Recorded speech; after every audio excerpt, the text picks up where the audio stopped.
मेरी आंखों में देखो। तुम जोश में शुरू करते हो, तुम जिम जाते हो, तुम पढ़ाई शुरू करते हो, तुम चैनल बनाते हो। 2 दिन, 4 दिन, 10 दिन, और फिर तुम्हारा जोश ठंडा हो जाता है। तुम रुक जाते हो और फिर तुम रोते हो कि मेरी किस्मत खराब है। किस्मत खराब नहीं है, तुम्हारा संकल्प कांच का बना है। तुम तीव्रता पर भरोसा करते हो, निरंतरता पर नहीं, और यही तुम्हारी हार का कारण है। आज का विषय है निरंतरता। चाणक्य ने निरंतरता को लेकर एक ऐसा श्लोक कहा था जो अगर तुम समझ गए तो तुम पहाड़ को भी धूल बना सकते हो। जैसे पानी की एक एक बूंद गिरने से घड़ा भर जाता है, वैसे ही निरंतर अभ्यास से विद्या, धर्म और धन की प्राप्ति होती है। ध्यान दो, चाणक्य ने बाल्टी भरकर पानी डालने की बात नहीं की, उन्होंने बूंद की बात की। क्योंकि एक बार में डाला गया पानी झलक सकता है, लेकिन एक एक बूंद पत्थर का सीना चीर सकती है। ये कहानी अर्जुन की नहीं, कबीर की है। कबीर एक साधारण लड़का था, शरीर से कमजोर, दिमाग से औसत। उसका सपना था मार्शल आर्ट्स का चैंपियन बनना। वो शहर के सबसे बड़े डोजों में गया। वहां बड़े बड़े पहलवान थे, 6 पैक एब्स वाले, हवा में उड़ने वाले। कोच ने कबीर को देखा और हंसा, तेरे अंदर वो आग नहीं है, तू घर जा। कबीर ने कहा, मुझे एक मौका दीजिए। कोच ने उसे अपमानित करने के लिए एक काम दिया। कोच ने उसे जिम के पीछे एक पुराने सख्त चमड़े के बैग के पास खड़ा कर दिया और कहा, तुम्हें फाइटिंग नहीं सिखाई जाएगी, तुम्हें बस इस बैग पर, एक ही जगह पर, रोज 10,000 बार अपनी उंगली से मारना है। मुक्का नहीं, सिर्फ उंगली। वहां खड़े बाकी फाइटर्स हंसे, ये क्या पागलपन है, उंगली टूट जाएगी। कबीर के पास 2 रास्ते थे, छोड़कर भाग जाना या पागल बनना। कबीर ने शुरू किया। पहला दिन 10,000 बार। उसकी उंगली सूज गई, खून निकलने लगा, उसे बुखार आ गया। उसने सोचा, यह बकवास है, इससे मैं फाइटर कैसे बनूंगा। दूसरा दिन दर्द और बढ़ गया। तीसरा दिन उंगली सुन्न हो गई। 1 महीना बीत गया। बाकी छात्र किक बॉक्सिंग सीख रहे थे, नए नए पैंतरे सीख रहे थे, और कबीर वह कोने में खड़ा होकर तारांकन कर रहा था। लोग उसे पागल कठफोड़वा कहने लगे। 6 महीने। कबीर को अब दर्द नहीं होता था। उसकी उंगली की हड्डी बार बार टूटकर और जुड़कर लोहे जैसी सख्त हो गई थी। उसकी उंगली अब मांस नहीं, एक भाला बन चुकी थी, लेकिन उसे अभी भी फाइटिंग नहीं आती थी। 1 साल बाद कोच ने कबीर को बुलाया।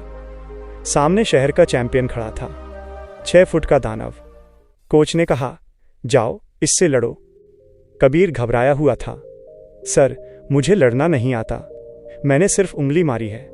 कोच ने कहा, वही करो जो तुमने 1 साल तक किया है। मैच शुरू हुआ। चैंपियन हंसते हुए आगे बढ़ा। उसने कबीर को एक लात मारने की कोशिश की। कबीर को कुछ नहीं सूझा। उसने बस अपनी वही उंगली पूरी ताकत और सटीकता से चैंपियन के गले के पास एक नर्व पर दे मारी। खट। 1 सेकंड का सन्नाटा, और फिर वह 6 फुट का दानव एक कटे हुए पेड़ की तरह जमीन पर गिर पड़ा, बेहोश। उसकी सांस अटक गई थी। पूरा हॉल सन्न रह गया।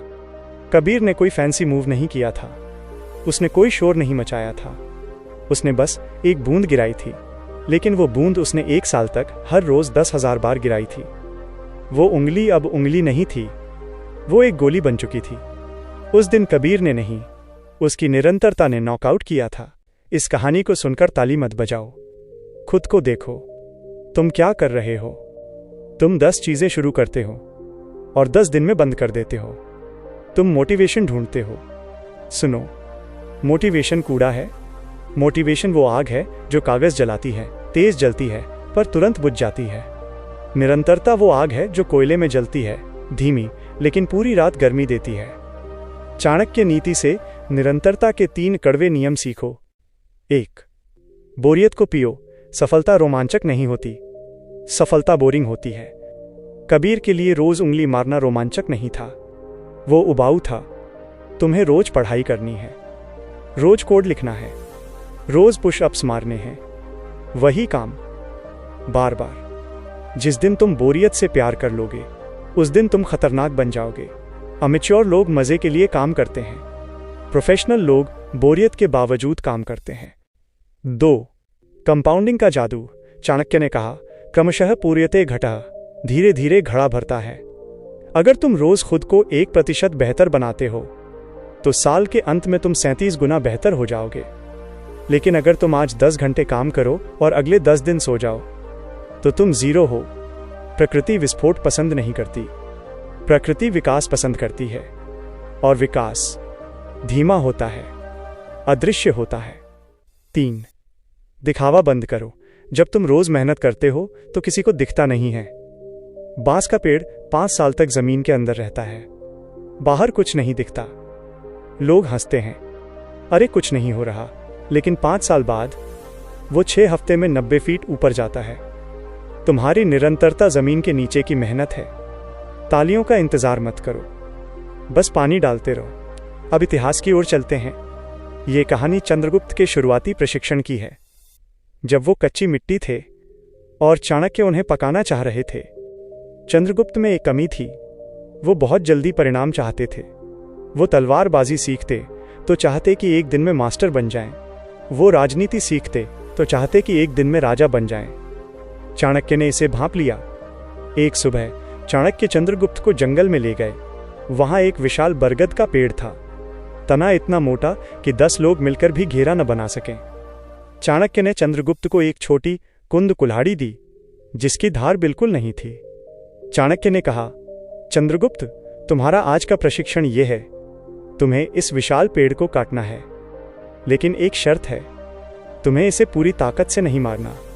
तुम्हें बस हर रोज सुबह सूरज उगने से पहले इस पर सिर्फ 5 चोट मारनी है, न 4 न 6, सिर्फ 5, और फिर चले जाना है।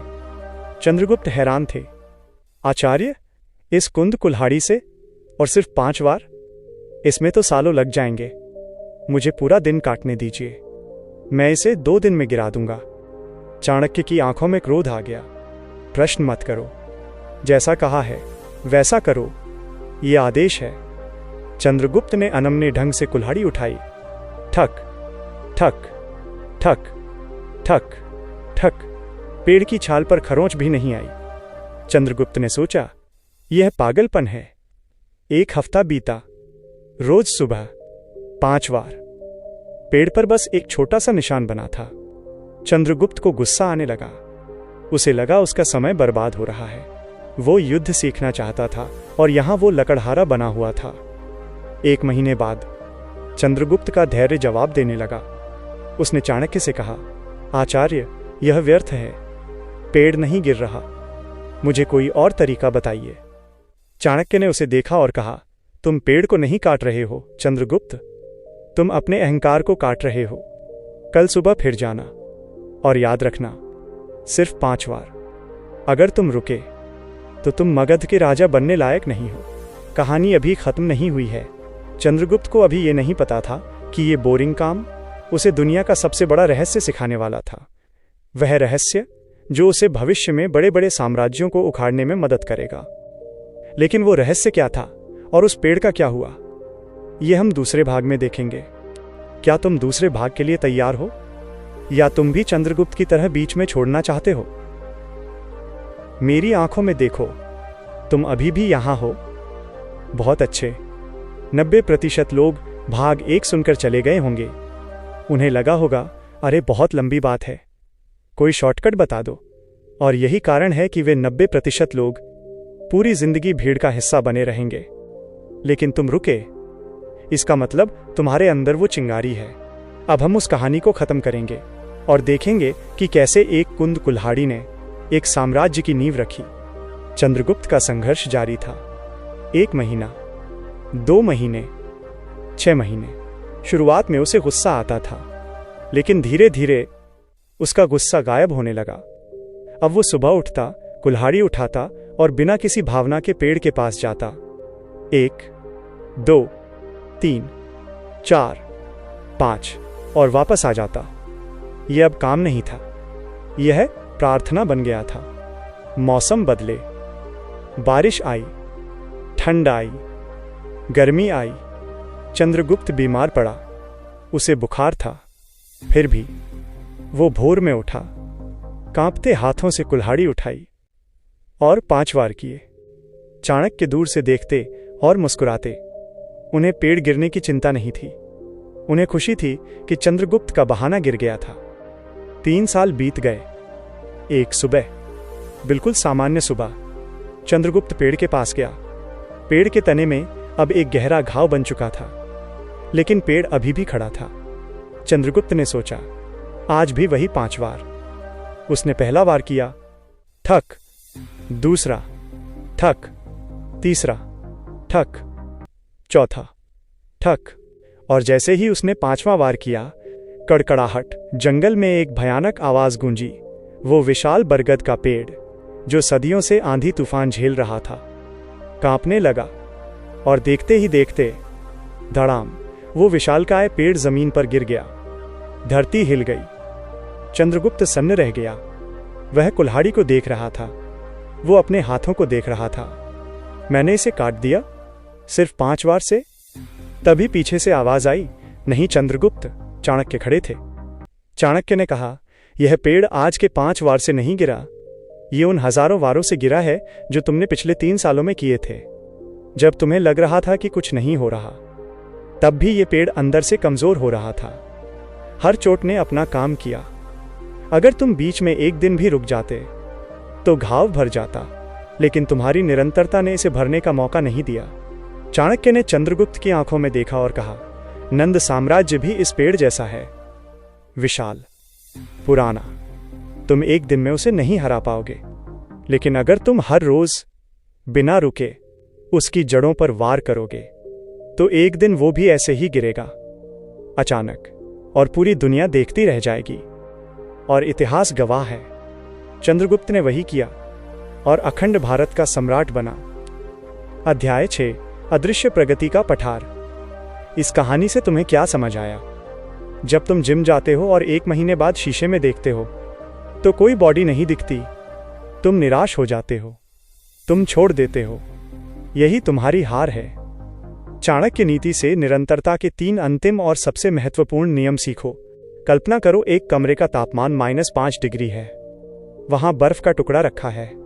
तुम तापमान बढ़ाते हो, -4 डिग्री, कुछ नहीं हुआ। -3 डिग्री, कुछ नहीं हुआ। बर्फ वैसी ही है।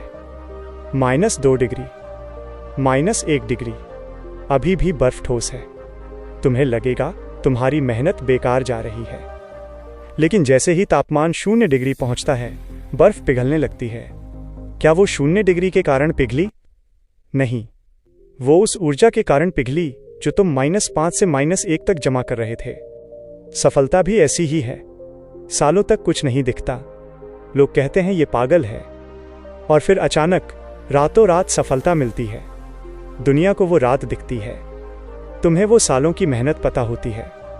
जब रिजल्ट ना दिखे, तब डटे रहना ही असली परीक्षा है। 5, भावनाओं को मार दो। आज मूड नहीं है, आज बारिश हो रही है, आज सिर दर्द है, ये सब कायरों की भाषा है। क्या सूरज उगने से पहले सोचता है कि आज मूड नहीं है? क्या नदी बहने से पहले सोचती है कि आज थकान है? नहीं।